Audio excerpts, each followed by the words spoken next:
Okay, we're live again now? We back? I can't believe this. Okay, Clint Spectre, I guess you missed the first crash, but this game can't handle this final battle. I don't know what the hell is going on with it.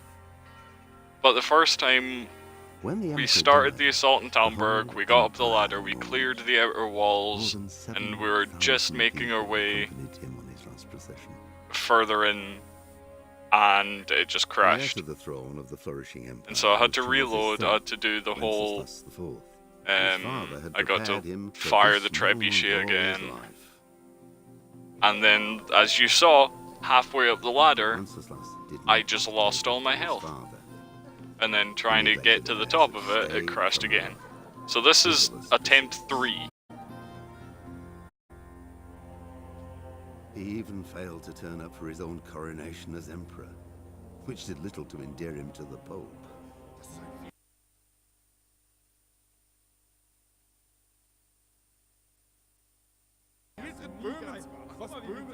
Wenceslas the Idle did not impress the imperial nobility either. Right, I saved right before going into right before talking to Robard and starting the assault, just in case something like that happened.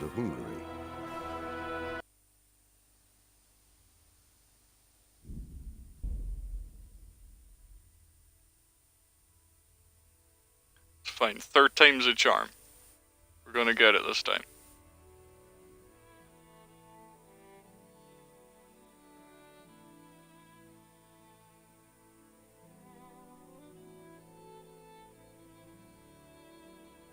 This is making me sad.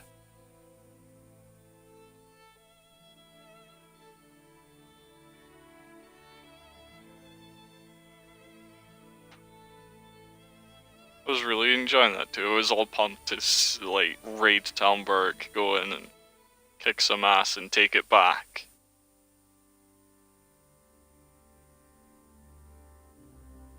I've spent more time in loading screens now than I have on the actual battle.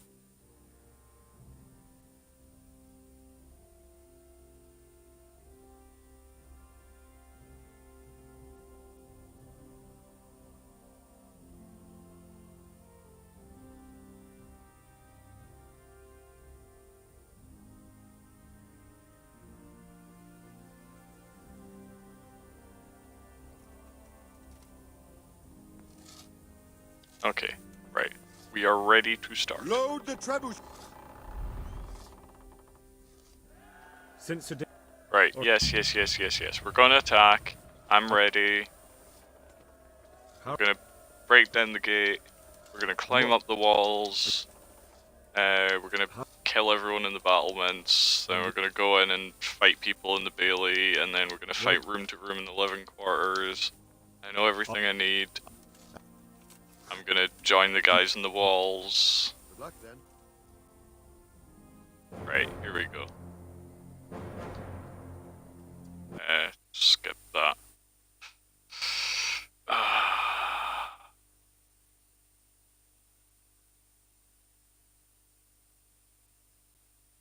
This is gonna be really annoying when I upload the VoDs to YouTube. I'm probably just gonna leave out that middle section replaying the conversations and the first trebuchet shot up until here. Because that was just like 15 minutes of loading screens and skipped conversations. Okay, round 3. I have no idea what happened in the ladder that last time. Shield, for fuck's sake! Cover yourselves! It's just climbing up it nice and easy. Suddenly all my health went away.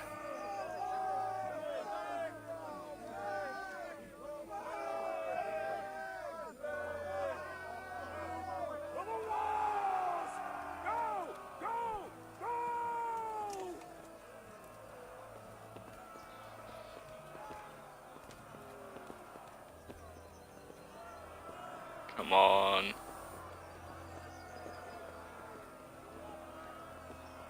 Well, it didn't die in the ladder. It hasn't crashed yet.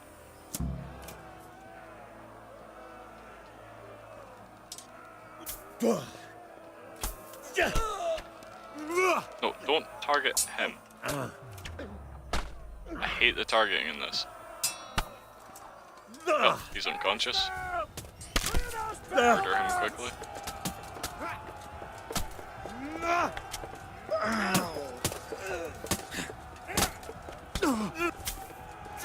This is messy. Right, out. Guys! Guys, please move.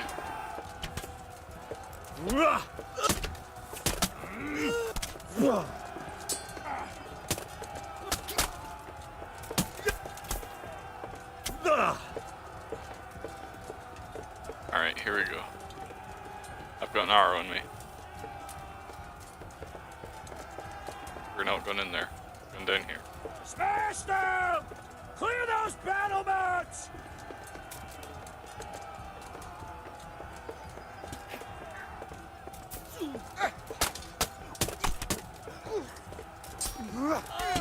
Guys, please. Bernard, stop phasing through me. Ow.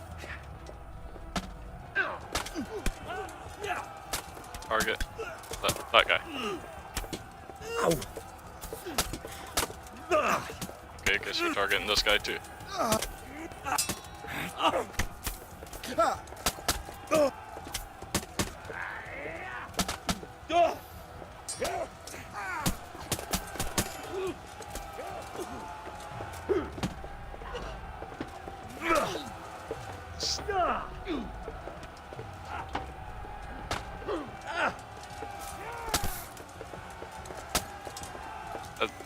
Oh my god, what is happening? The game is not built for this.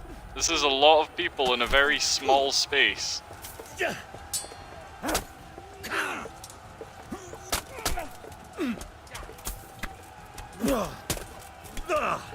Please, please just let me be done with this. No, there are more.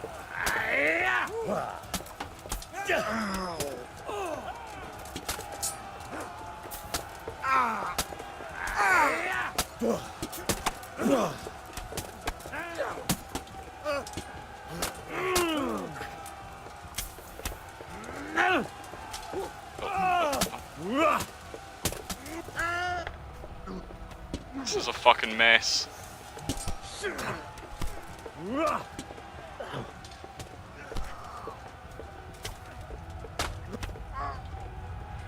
Okay, what's hitting me? Right, there are two guys on me. Buddies? Buddies, I don't know what yous are dealing with over there.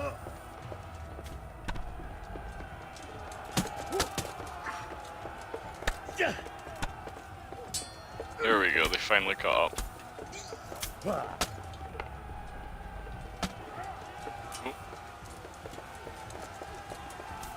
Oh, there's still more.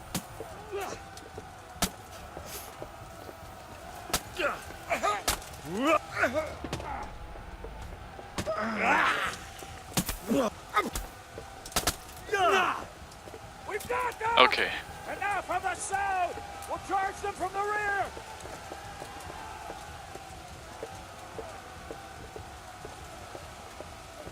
Yes.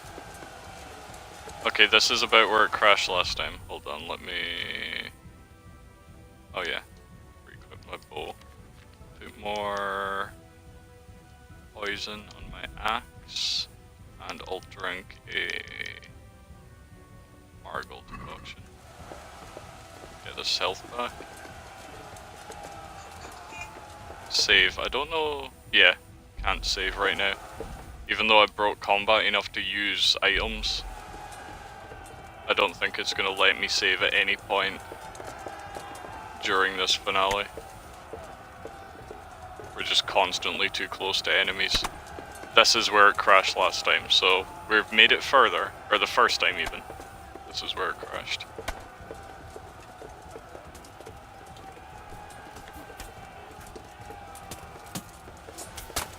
Okay. Can't get down the stairs. There we go.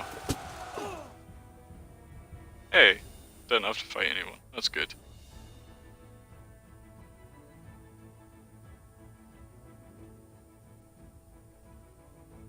Here we go. This is all new. Everything from here on. Let's kick some ass. And save our dear old father. I was hoping to see more sieges and big battles in this game. I'm kinda glad there aren't, given how well that fight there was running.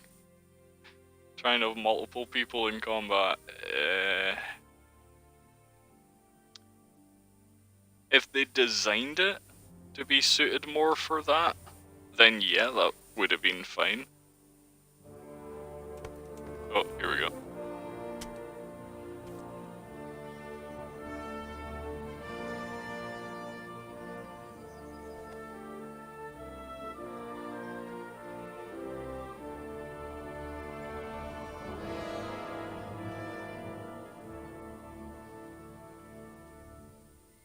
Sir, we should give the order. Let's see if Istvan Toth can worm his way out of this one. Don't tempt fate, Hanush. Istvan! It's over!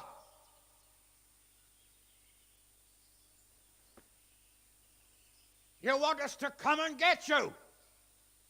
I wouldn't advise that. Your friend Divish wants to see his wife alive again. And Sir Radzig? Are both hostages unharmed? For now, Hanush, unless circumstances change. Well, I'm glad to hear it. My guest is also safe and sound, but he's also quite keen to go home. I imagine you feel the same way. It's been a long time since you warmed yourself at your own hearth. I'm in no hurry. I've plenty of supplies here, grand view and excellent company. What more could I want? Your freedom! Freedom? Freedom to get an arrow in the back? Sir, we're all noblemen here, all bound by honor. I give you my word as a knight and lord, and that of my companions. If you release Lady Stephanie and Sir Radzig, you may leave the castle with your men and go on your way unharmed.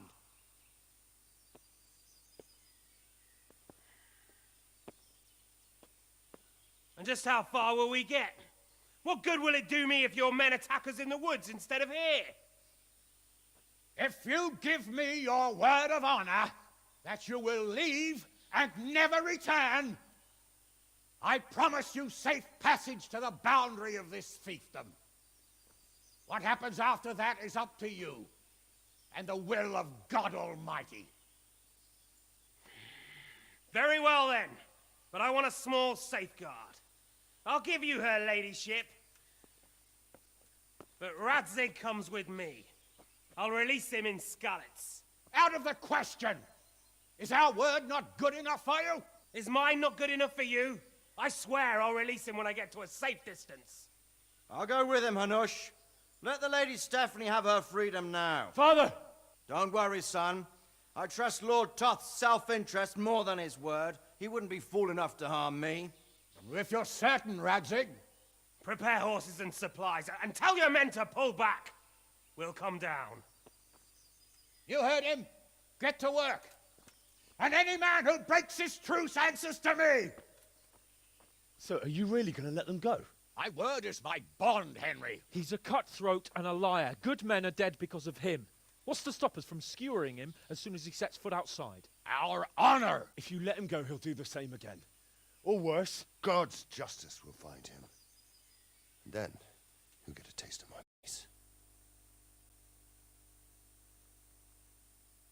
And without honor, we are nothing. Never fear. Your father will be all right. We'll hunt down those vermin yet.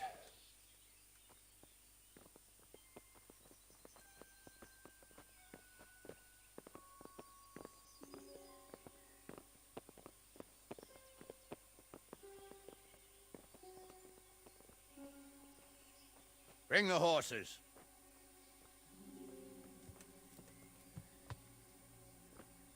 Here she is, as I promised. Not a hair on her head harmed. Divish. Stephanie. Forgive me, husband. I'm sorry For what? for letting them into the castle. Oh, come now, my dear. You're not to blame. I didn't know who he was. He said he was your friend. Never mind. Did he hurt you? No.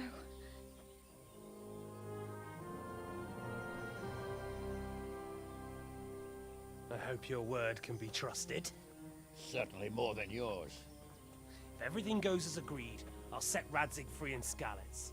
If anyone tries to follow us, I'll kill him. We won't. My apologies for keeping you from your father, but you'll see each other soon enough. Oh, I almost forgot. Lord, I expect you'll want it back after all the trouble you went to. Actually, you know what? I think I'll keep it. As a memento. This isn't over. I'll find you. I look forward to it. Yeah!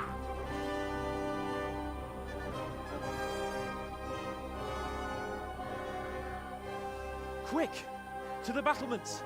We have to see which way they go!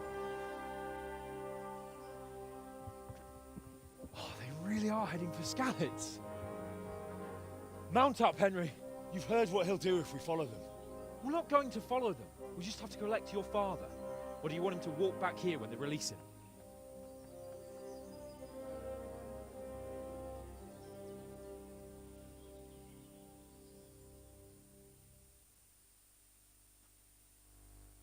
Oh my god, I'm literally gonna have to go back and watch my own Twitch VoD after this. I missed most of that cutscene because I got a phone call.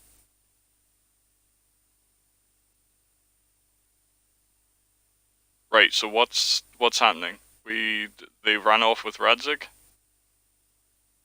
I guess? Yes, I guess. Okay. Yeah. This is quite a turnaround, isn't it? What do you mean? How long have we known each other? A few weeks? Something like that. Before that, I was chasing wenches around Rattay and you were digging turnips. And now look at us. A pair of veterans. I was an apprentice blacksmith, not a turnip digger. Same difference, you silly bugger.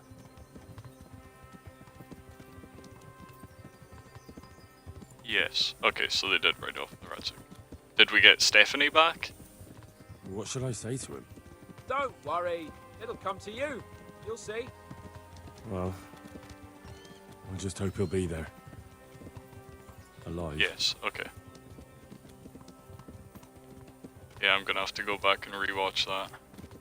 What will you do now? Not long ago, I only made plans 3 days ahead at most.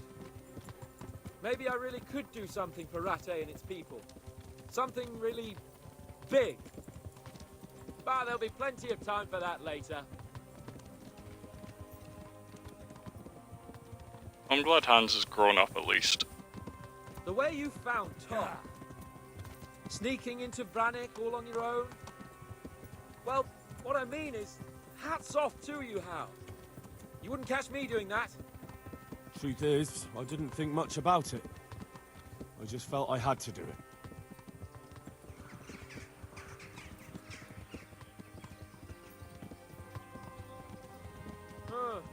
What do you think? Will Toth keep his word? He's a noble, right? Yes. So am I. So Radzig will be there.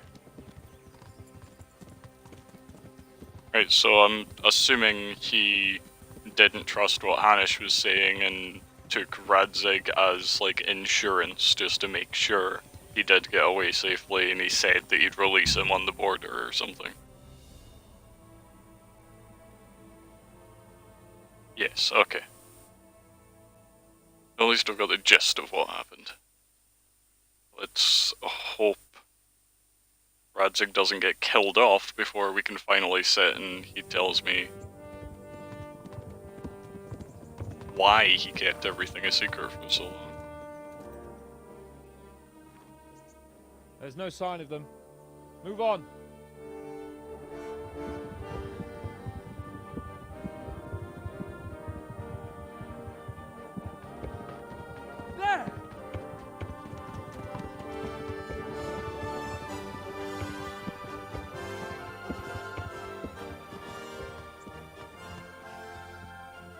glad to see Istvan kept his word, sir.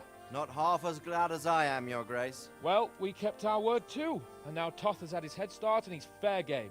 Which way do they go? To the north, but I would be careful, Sir Hans. Fear not, Your Grace. I have twice as many men as he. Well, I won't keep you any longer. I'm sure the two of you have a lot to say to each other. Let's Hell go! yeah, we do.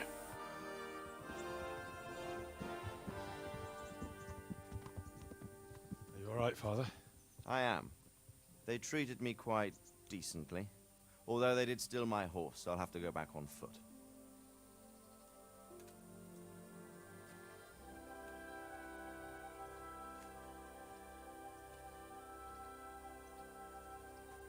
It looks like it's all over. Not by a long shot. It won't be over until we get this mess cleared up. And catch that bastard. How could we let him go? Would you rather we killed him? Even if it meant Lady Stephanie and I died too? No, of course not. But what was to stop us from killing him after the exchange? Honor? Honor? If the word of honor of a nobleman could not be trusted, then he would never have agreed to the exchange. And where's the honor in abandoning your son? You know how it is. We were young. It happened. And I couldn't marry a commoner. Then your father, Martin, came along and took care of both of you. Well, he knew it. What? That I was your father? Certainly. He was a great man. He took you as his own. And always kept an eye on you. Of that you can be sure. I know so little about his past. He told you nothing? Oddly enough, even though you don't have his blood, you're very like him. When he was around your age, he became bored of his trade and set out to see the world. He lived through many adventures, even fought in a war. In a war? Yes, in Poland, I believe. And I don't think he cared much for it. That's why he wanted me to stay at home. He spent some time in Prague, then settled in Kuttenberg. But it seems he quarreled with someone there and finally ended up here. You know the rest. I loved him, but even so, I somehow always had a feeling I didn't quite fit in. It was in your blood, I suppose.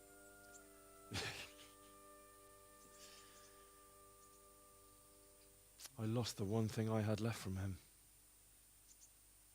Your sword. Ah, the sword. It's not my sword. It's yours.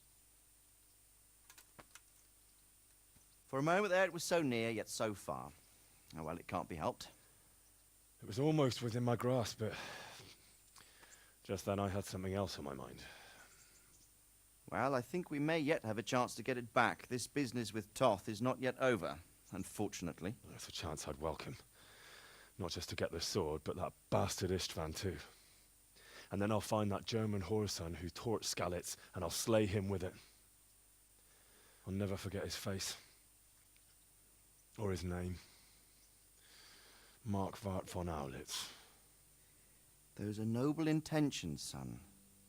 But don't forget there are other things in this world that are worth living for. Like what? Look around you. Blue skies overhead, green grass underfoot, beautiful girls.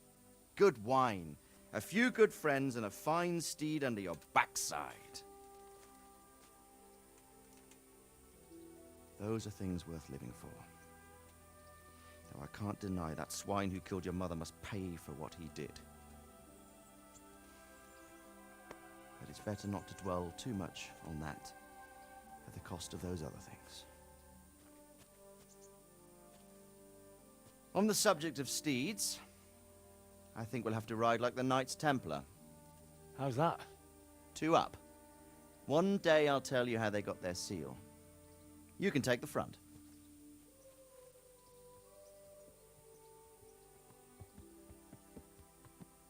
It's like I always imagined it would be, teaching my boy to ride. Although it would be better if you were a little smaller. My word, it's all go today, isn't it? I wonder who this is. I think I know.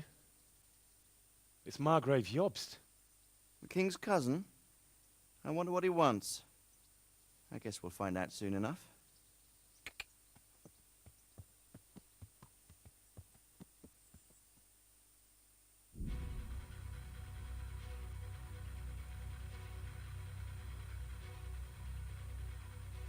That's it.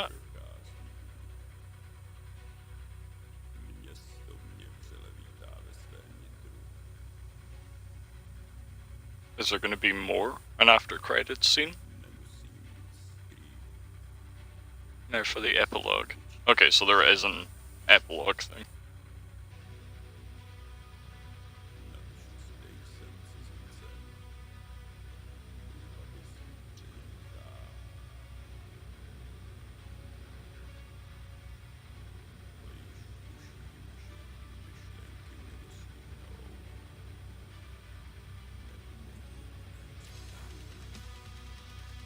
Oh, this is certainly an interesting game.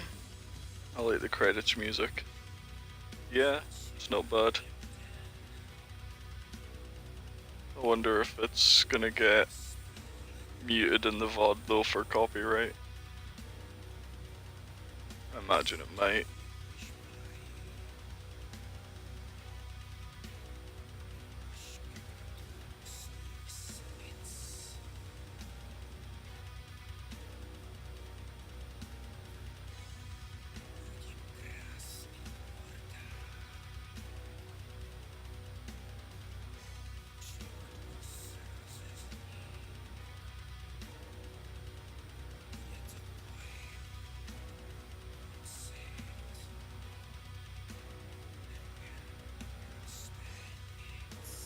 It's an odd song choice for the credits.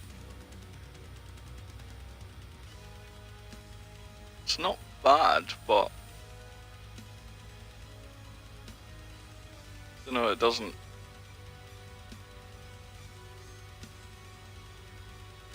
quite have you know, that 1700s feel to it.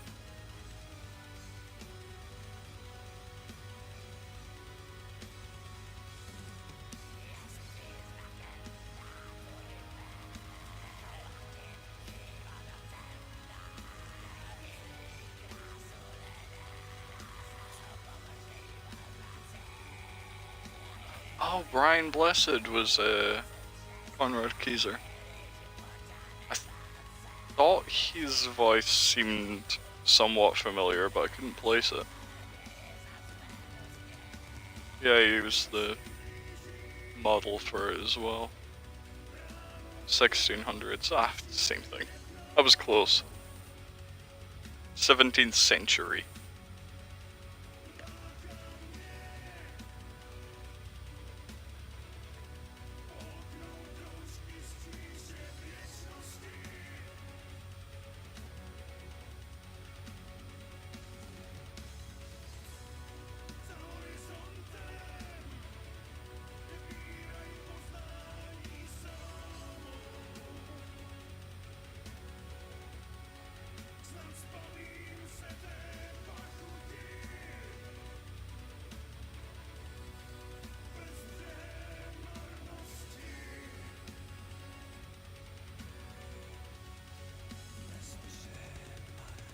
Screams and shouts. They have an entire section just for that. Rambo. The last name on the screams and shouts was just Rambo.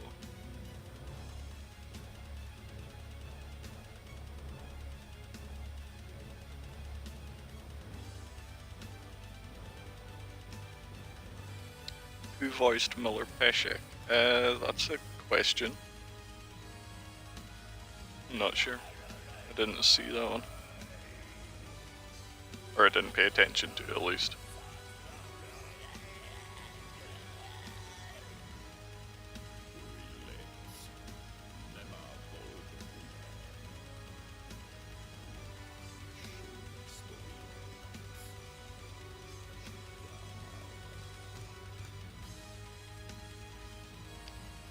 voice sounds so familiar.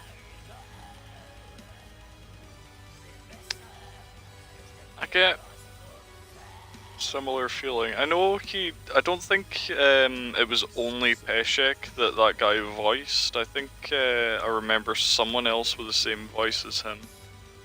I don't know if that's why I'm thinking I've heard it somewhere else, or if I've actually heard him outside of this game.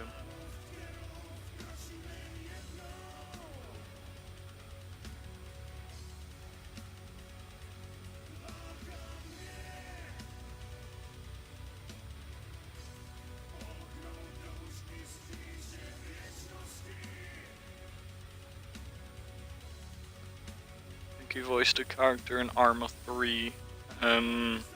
Possibly?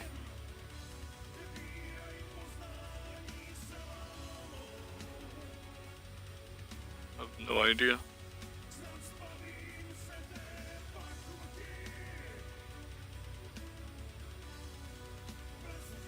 Kinda wanna sit and just let the song play out.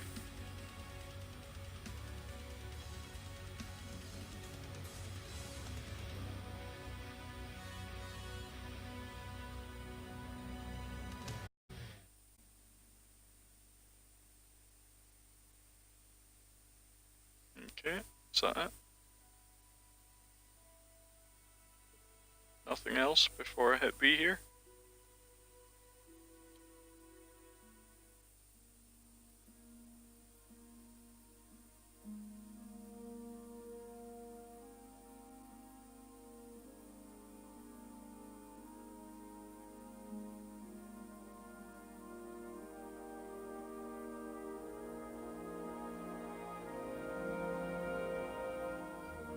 You're doing well, son. Father. Come now. You know who sired you. That doesn't matter now.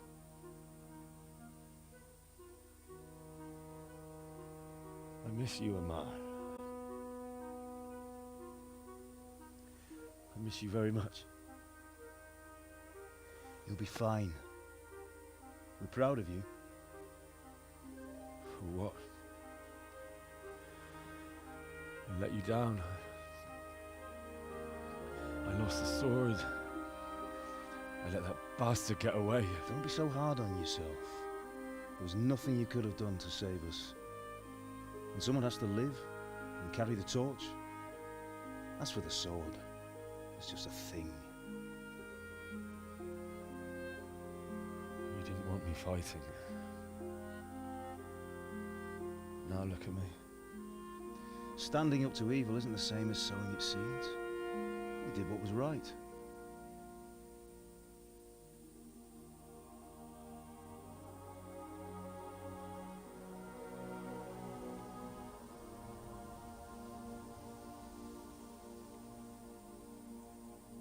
I have to leave you now. Oh, please. You know I can't stay.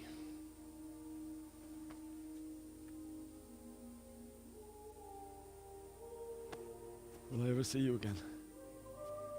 God knows.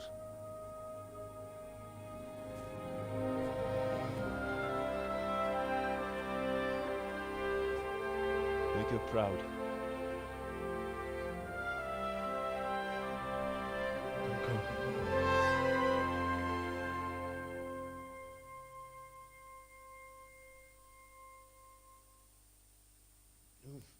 Don't go.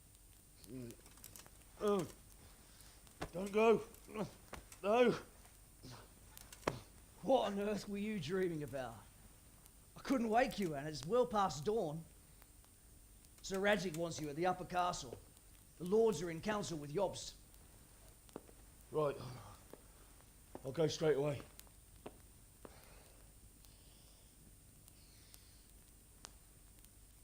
What is it? It's just... I don't know how to address you anymore. All of a sudden you're Sir Radzig's son, hobnobbing with lords and ladies. And here's me, as common as muck. Oh, give over, you idiot. Do I look like a lord to you?